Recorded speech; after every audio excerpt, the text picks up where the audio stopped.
Hello, everyone. We are continuing with the Fundamentals of Marketing series, and in this video, we will talk about psychology of persuasion, or it's also known as Cialdini's principles. Okay, because maybe it wasn't written as a pure marketing book, because the main aim is how you can influence other people, but there are a lot of marketing tactics that you can get out of the book. Hence, we will cover them, and then we will also share a couple of examples regarding how it is applicable into marketing. So the first thing first, the first principle is also known as liking principle. So liking principle says that if you can find similar people, right? So if you share similarities between people, then it is easier to affect each other, right? So similar people affect each other, and we tend to also listen people who are similar to us, right? And that's for going into similarities. Cialdini also mentioned that physical attractiveness is also a factor, and there are some other research showing that we find physically attractive people more convincing. We tend to listen them more, we tend to believe them more as well, right? So this is also a very interesting fact too. So it's not surprising maybe, because most of the influencers on social media are physically attractive, or people find them physically attractive, hence following them for so many other reasons.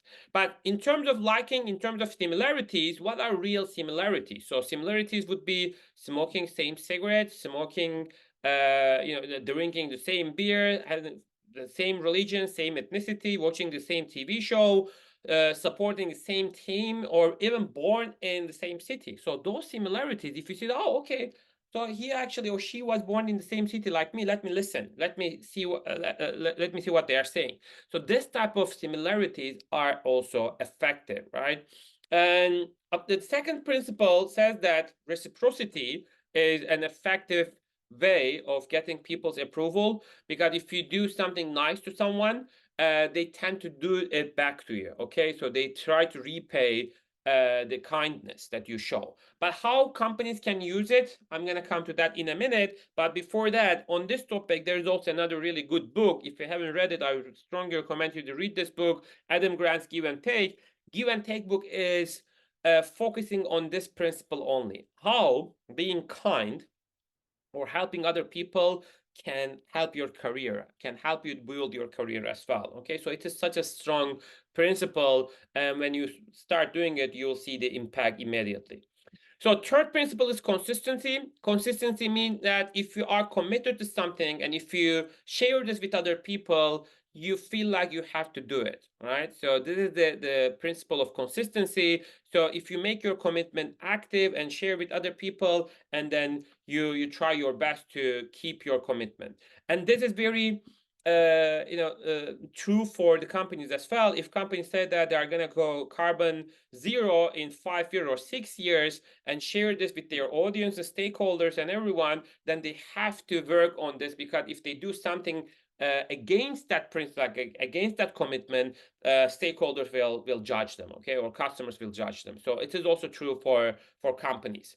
So another principle, fourth principle, is scarcity. Scarcity is also famous in psychology. There's another term called FOMO, fear of missing out. So we don't want to lose something good for us, okay? So people want more of what they can have less of. So grass is always greener on the other side. So we want to have more of what we don't have, okay? And if we don't want to lose some benefits, we don't want to lose some discounts as well, okay? I'm gonna talk about this in a minute, but like booking.com or Skyscanner, like airlines, they are always focusing on this principle, and they said that the last 3 rooms from this price, or last 3 tickets from that price, okay? So those are all application of scarcity principle. And another principle is authority principle. Authority is about the experts' belief, right? So we believe that experts are always true, and then we believe them as well. That's the main principle, right? So, and that's why companies are always, especially if they are trying to sell a medical product, they put doctors or they put dietitians, and they show them as an expert in their area, right? So, and people believe them, even though there are research showing that experts are not true all the time. If they were true, we weren't like we didn't see the economic crisis every 5-10 years in all over the world, right? So obviously experts are not always right, and they are also making mistakes, but we tend to believe them. This is also one of the availability heuristics principles as well. And then last one is social proof. So social proof is one of the most famous one, maybe. So we follow the lead of similar others, right? So if so many people are doing something, we think that it is the right way to do it, and we do the same thing. Okay. So social proof is always useful.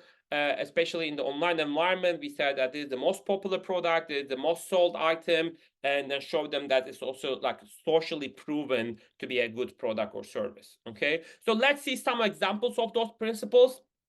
So first one is reciprocity. When you see 3 months free from Amazon Music or 3 months free from premium of Spotify, what do you do? It's like, oh, there's no cost, let me do it.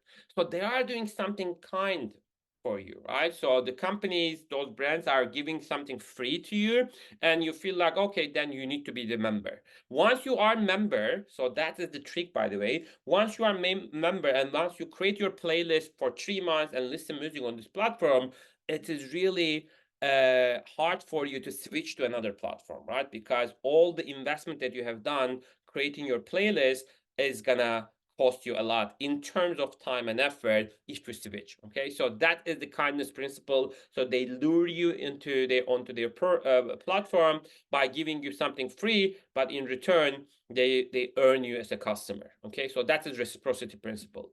Social proof, like I said, this is really like common in the online environment, especially. So there are like 4 options here, but without seeing any detail, without reading any details, your eye like immediately goes to enterprise option. Why? Because of this label, most popular label. So you think that, okay, let me check why it is most popular, right? So this is part of social proof in action. And another example of social proof that you can see on Amazon like this. So customers who bought this item also bought similar items, right? So we also see liking principles here, like similarities, because customers like you, because you bought this item, and then other customers similar to you also bought this item, but they also bought the other items, right? So they are actually using social proof and liking principle in the same sentence. Okay, so those are some good examples, but there are more social proof examples. For example, in America, they use this type of outdoor ads, billboards, to show that only 82% of county school students, that Treatland County school students, do not drink alcohol. Not only 82% are not drinking alcohol, only 18% are drinking alcohol. Because based on TV shows, if you see like watch an American high school TV show, you probably think like, oh, everyone is just drunk, or everyone is like smoking weed and stuff. But they try to change that behavior by providing social proof, right? Say that no, it's contrary to your belief. 82% of the high school students or this county school students do not drink alcohol. So you have to join that crowd and be part of that social community. Another example, when they see that this is actually working, and they use this type of information-based advertising, and they said that most students drink moderately. Actually, most men drink 0 to 5 drinks when they party. Most women drink 0 to 3 drinks when they party. So they are giving you some benchmark as well, right? So if you drink more than 3 as a woman, you feel like, oh, okay, I'm actually excessive drinker, because most women drink 0 to 3 in the when they are in a party. Okay, so this is very useful as well, like I said, social proof example. And let's talk about influencers. So how they use this Cialdini's principle without even knowing them, probably. So there are like influencers like Huda Beauty. They have 54, almost 53, 54 million. I mean, this is even more probably, because those are like from old screenshots. And then we have Kylie Jenner, probably like 100 millions of followers. They always do collaborations. Like in this example, Kylie Jenner is promoting Fit Tea. So when I ask my students, do you think this collaboration is, a good collaboration? Would you like to get Fit Tea because Kylie Jenner is sharing it? Most of them say no. Most of them they say that they don't believe Kylie Jenner is actually drinking this Fit Tea, and this is only a paid collaboration. But why then? Why companies are working with them? So if we now, since we learned Cialdini's principle, we can use some of the principles to understand different influencer behavior. So first of all, we don't only have mega influencers, because we call them mega influencers when they have more than 1 million followers. We also have micro and nano influencers, right? So 1K, 10K. So I am somewhere between 10K, 50K right now. So I am myself, I'm not sure if I am, but yeah, I might be a micro influencer. So what are the reasons we follow them, we watch them, or we listen to those influencers, we believe what they say? First of all, the social proof is in principle, social proof principle is in action when we follow the mega influencer, right? So you see millions of people are following them, and you see that, okay, there is probably something that I don't want to miss, and hence FOMO is also in effect, right? So scarcity principle as well, like, okay, I don't want to miss this option. So social proof is dominant principle when we follow them, and sometimes liking, but in terms of physical attractiveness, we like them, and that's why we follow them.